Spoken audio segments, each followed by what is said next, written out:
ମାତା ଦିନ ସଂସ୍କୃତି ଚାଲନ୍ତୁ ପଢ଼ିବା।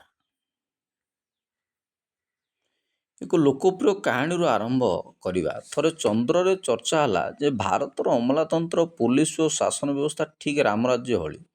ତେଣୁ ଏକ ପ୍ରଶିକ୍ଷଣ ଶିବିର କରିବା ପାଇଁ ଚନ୍ଦ୍ରର ପ୍ରଶାସନ ଭାରତକୁ ଅନୁରୋଧ କଲେ। ଏଥିରେ ରାଜି ହୋଇ ମାତା ଦିନ ନାମକ ଜଣେ ଦକ୍ଷ ପୋଲିସ ଇନ୍ସପେକ୍ଟରଙ୍କୁ ଚନ୍ଦ୍ରକୁ ପଠାଗଲା। କିନ୍ତୁ ପ୍ରକୃତରେ ସେହି ପୋଲିସ ଅଧିକାରୀ ଜଣକ ଥିଲେ ଅତ୍ୟନ୍ତ ଦୁର୍ନୀତିଗ୍ରସ୍ତ, ଚତୁର ଓ ହେରଫେରରେ ପାରଙ୍ଗମ। ଚନ୍ଦ୍ରରେ ପହଞ୍ଚିଲା ପରେ ମାତା ଦିନ ଦେଖିଲେ ଯେ ଜହ୍ନର ପୋଲିସମାନେ ଭାରି ସରଳ ଓ ସଚ୍ଚୋଟ। ଜନସାଧାରଣ ମଧ୍ୟ ପ୍ରଶାସନ ଉପରେ ଢେର ବିଶ୍ୱାସ କରୁଥିଲେ। ଏହା ଦେଖି ମାତା ଦିନ ଆଶ୍ଚର୍ଯ୍ୟ ହୋଇଗଲେ। ତେଣୁ ସେ ନିଷ୍ପତ୍ତି ନେଲେ ଯେ ଚନ୍ଦ୍ରରେ ଥିବା ପୋଲିସ ପ୍ରଶାସନକୁ ଭାରତୀୟ ବ୍ୟବହାରିକ ଜ୍ଞାନ ଶିଖାଇବେ, ଯେପରିକି ପୋଲିସ ପ୍ରତି ନାଗରିକମାନଙ୍କ ମଧ୍ୟରେ ଭୟ ସୃଷ୍ଟି କରିବା ଏବଂ ଦୁର୍ନୀତି ଓ ବିଳମ୍ବିତ ପ୍ରତିକ୍ରିୟାକୁ ପ୍ରୋତ୍ସାହନ ଦେବା ଇତ୍ୟାଦି। ଏହା ବ୍ୟତୀତ ଅମଲାତନ୍ତ୍ର ଜଟିଳ ନିୟମ ସହିତ କଠୋର ଓ ଦୀର୍ଘ ପ୍ରକ୍ରିୟାକୁ ବି ଲୋକପ୍ରିୟ କରାଇଲେ ମାତା ଦିନ। କିଛିଦିନ ଭିତରେ କ୍ଷମତାର ଅପବ୍ୟବହାର ଓ ପ୍ରକ୍ରିୟାଗତ ଦ୍ୱନ୍ଦ୍ୱ କଥା ଶିଖିଗଲେ ଚନ୍ଦ୍ରର ପ୍ରଶାସନ। ଦୁର୍ନୀତି ଓ ମିଥ୍ୟା ପ୍ରଚାରର ସଂସ୍ଥାଗତ ଗ୍ରହଣୀୟତା ଏବଂ ଆଇନର ଅସ୍ତ୍ରୀକରଣ ଇତ୍ୟାଦି ସାମିଲ ହେଲା ଚନ୍ଦ୍ରର ପ୍ରଶାସନ ବ୍ୟବସ୍ଥାରେ। ଫଳସ୍ୱରୂପ ଜନସାଧାରଣଙ୍କର ବ୍ୟବସ୍ଥା ଉପରେ ଭରସା କମିବା ସହିତ ଅପରାଧ ହାର ବି ବଢ଼ିଲା। ଭାରତ ଭଳି ଅବିକଳ ପ୍ରଶାସନ ବ୍ୟବସ୍ଥା ଚନ୍ଦ୍ରରେ ଦେଖି ମାତା ଦିନ ଭାରି ଖୁସି ହେଲେ। ପାଠକ ବନ୍ଧୁ, ଏହି କାହାଣୀଟି ହରିଶଙ୍କର ପରସାଇଙ୍କ ଦ୍ୱାରା ଲିଖିତ ଇନ୍ସପେକ୍ଟର ମାତା ଦିନ ଅନ୍ ଦି ମୁନ୍ର ସାରାଂଶ ଅଟେ। ଅମଲାତନ୍ତ୍ର, ଦୁର୍ନୀତି, କ୍ଷମତା ଓ ଅସଙ୍ଗତିର ଏହା ହେଉଛି ଏକ ବ୍ୟଙ୍ଗାତ୍ମକ ସମାଲୋଚନା। ଏହି ଆଲୋଚନାରେ ମାତା ଦିନ କେବଳ ଏକ ଚରିତ୍ର ନୁହନ୍ତି, ସେ ହେଉଛନ୍ତି ଏକ ମାନସିକତା, ଦୁର୍ନୀତି ଓ ପ୍ରଶାସନିକ ଅବକ୍ଷୟର ଏକ ପ୍ରତୀକ। ଆଜି ଭାରତରେ ହେଉଥିବା ଅନେକ ସାମାଜିକ ସଙ୍କଟ ସହିତ ମାତା ଦିନ ସଂସ୍କୃତିର ସମାନତା ଅଛି, ଯେଉଁଠାରେ ଲୋକଙ୍କୁ ଆଶା, ଭରସା, ସୁରକ୍ଷା ଦେବା ପାଇଁ ଉଦ୍ଦିଷ୍ଟ ବ୍ୟବସ୍ଥାଗୁଡ଼ିକ ଭୟ, ଅବହେଳା ଓ ଅବିଶ୍ୱାସର ପ୍ରସାରଣ କରୁଛନ୍ତି। କିଛିଦିନ ହେଲାଣି ଭାରତୀୟ ଅବ୍ୟବସ୍ଥାକୁ ନେଇ ସବୁଆଡ଼େ ପ୍ରଶ୍ନ, ପରୀକ୍ଷା ପ୍ରଶ୍ନପତ୍ର ଲିକ୍, ଭିଡ଼, ହିଂସା, ପ୍ରଶାସନିକ ଉଦାସୀନତା, ଅଭାବୀ ବିକ୍ରି ଭଳି ଅନେକ ଘଟଣା ଇତିମଧ୍ୟରେ ଘଟି ସାରିଛି। ଏସବୁ ମଧ୍ୟରେ ତିନିଟି ପ୍ରସଙ୍ଗ ସମାନ ଅଛି। ପ୍ରଥମଟି ହେଉଛି ବ୍ୟବସ୍ଥାରେ ନୈତିକ ଭିତ୍ତିଭୂମିର ଅଭାବ। ଦ୍ୱିତୀୟଟି ହେଉଛି ପ୍ରଶାସନ ପ୍ରତି ଥିବା ଜନସାଧାରଣଙ୍କ ମଧ୍ୟରେ ବଢ଼ୁଥିବା ଅବିଶ୍ୱାସ। ତୃତୀୟରେ ତୋଷାମଦ, ଦୁର୍ନୀତି, ଭୟ ଓ ଅନ୍ୟାୟର ସାଧାରଣୀକରଣ ଯୋଗୁଁ ସମାଜର ଆବେଗିକ ନିଷ୍କ୍ରିୟତା।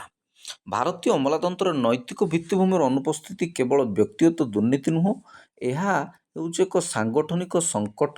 କେବଳ ଲାଞ୍ଚ କାରବାର ବା ପକ୍ଷପାତିତାର ଦୁର୍ନୀତିର ବ୍ୟାଖ୍ୟା ସୀମିତ ନୁହେଁ। ଯାହା ସାମାଜିକ ବିଶ୍ୱାସକୁ ନଷ୍ଟ କରେ, ତାହା ହେଉଛି ପ୍ରକୃତ ଦୁର୍ନୀତି।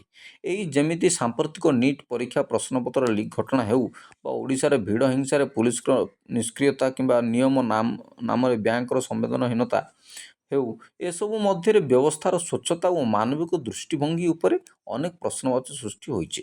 ସମାଜ ବିଜ୍ଞାନୀ ମ୍ୟାକ୍ସ ୱେବରଙ୍କ ମତରେ ଅମଲାତନ୍ତ୍ର ହେଉଛି ନିରପେକ୍ଷତା ଓ ନୀତି ଦ୍ୱାରା ପରିଚାଳିତ ଏକ ଯୁକ୍ତିଯୁକ୍ତ ନିୟମ ଆଧାରିତ ବ୍ୟବସ୍ଥା।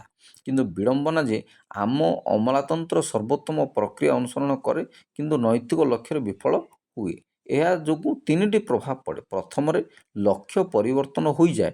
ଯେଉଁ ପ୍ରକ୍ରିୟାଗୁଡ଼ିକ ଏକ ଲକ୍ଷ୍ୟ ହାସଲ କରିବାର ମାଧ୍ୟମ ହେବା ପାଇଁ ଉଦ୍ଦିଷ୍ଟ ଥିଲା, ସେଗୁଡ଼ିକ ନିଜେ ଲକ୍ଷ୍ୟ ପାଲଟିଯାଏ। ଦ୍ୱିତୀୟଟି ହେଉଛି ଦାୟିତ୍ୱର ପ୍ରସାର। ପଦାନୁକ୍ରମିକ ବ୍ୟବସ୍ଥା ଓ ଦାୟିତ୍ୱ ବ୍ୟକ୍ତିବିଶେଷଙ୍କୁ ଅନୁଭବ କରାଏ ଯେ ସେମାନେ ବ୍ୟବସ୍ଥାକୁ ପରିବର୍ତ୍ତନ କରିପାରିବେ ନାହିଁ।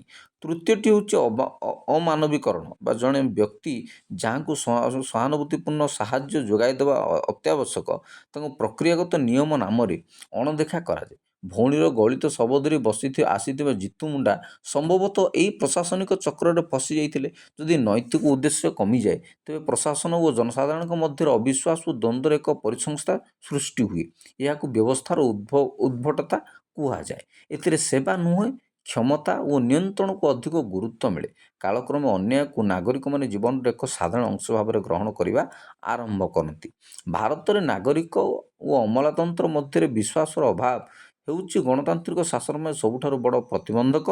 ନାଗରିକମାନଙ୍କର ଏକ ସାଧାରଣ ଧାରଣା ଅଛି ଯେ ଅମଲାତନ୍ତ୍ର ହେଉଛି ଧୀର, ରାଜନୈତିକ ପ୍ରଭାବରେ ବା ଭାବରେ ପ୍ରଭାବିତ, ଦୁର୍ନୀତିଗ୍ରସ୍ତ, ସମ୍ବେଦନହୀନ।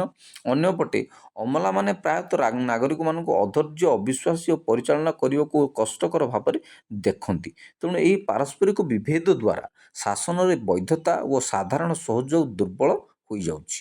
ଏଡେଲମ୍ୟାନ୍ ଟ୍ରଷ୍ଟ ବାରୋମିଟର ଦ୍ୱାରା ହୋଇଥିବା ଏକ ସର୍ବେକ୍ଷଣ ଅନୁଯାୟୀ ଅମଲାତନ୍ତ୍ର ବିଶ୍ୱାସକୁ ନେଇ ଭାରତରେ ଏକ ଶ୍ରେଣୀ ବିଭାଜନ ଅଛି। ନିମ୍ନ ଆୟ ବର୍ଗ ଓ ଗ୍ରାମୀଣ ଭାରତୀୟମାନେ ଉଚ୍ଚ ଆୟ ଅର୍ଜନକାରୀଙ୍କ ତୁଳନାରେ ସରକାରୀ ପ୍ରତିଷ୍ଠାନ ଉପରେ ଯଥେଷ୍ଟ କମ୍ ବିଶ୍ୱାସ ପ୍ରକଟ କରନ୍ତି। ଏହାର କାରଣ ହେଉଛି ମୌଳିକ ସାର୍ବଜନୀନ ସେବା ପାଇବା ପାଇଁ ଅଧିକାଂଶ ନାଗରିକଙ୍କୁ ଲାଞ୍ଚ ଦେବାକୁ ପଡ଼ିଥାଏ। ସେହିପରି ଭାରତର ଅମଲାତାନ୍ତ୍ରିକ ଅବହେଳାକୁ ଆଉ କେବଳ ବ୍ୟକ୍ତିଗତ ବିଫଳତା ଭାବରେ ଦେଖାଯାଉନାହିଁ, ବରଂ ଆମ ପାଇଁ ଏହା ଏକ ବ୍ୟବସ୍ଥାଗତ ସଂସ୍କୃତି ହୋଇଯାଇଛି। ଅବହେଳାକୁ ଆମେ କେବଳ ଅନୁମୋଦନ କରୁନେ, ବରଂ ଏହାକୁ ସାଧାରଣ ଶାସନର ଉପାଦାନ ଭାବରେ ମଧ୍ୟ ଗ୍ରହଣ କରିନେଇଛେ। ଜନସାଧାରଣ ଜାଣନ୍ତି ଯେ ଆମ ଚାରିପାଖରେ ଥିବା ସାମାଜିକ ଓ ପ୍ରଶାସନିକ ବ୍ୟବସ୍ଥା ଉଚିତ ଭାବରେ କାର୍ଯ୍ୟ କରୁନାହିଁ। ତଥାପି କାହିଁକି କେଜାଣି ଏହା ଠିକ୍ ଭାବରେ କାର୍ଯ୍ୟ କରୁଛି ବୋଲି ନାଗରିକମାନେ ଛଳନା କରି ଚାଲିଥାନ୍ତି। ସମ୍ଭବତଃ ଏହାର ଦୁଇଟି କାରଣ ଥାଇପାରେ। ପ୍ରଥମ, ଆମ ପାଖେ ଏହି ବ୍ୟବସ୍ଥାର ବିକଳ୍ପ ନାହିଁ। ଦ୍ୱିତୀୟ, ନୀତିଦିନିଆ ଦୁର୍ନୀତି ଆମକୁ ଏହି ବ୍ୟବସ୍ଥା ସହିତ ଅଭ୍ୟସ୍ତ କରିସାରିଲାଣି।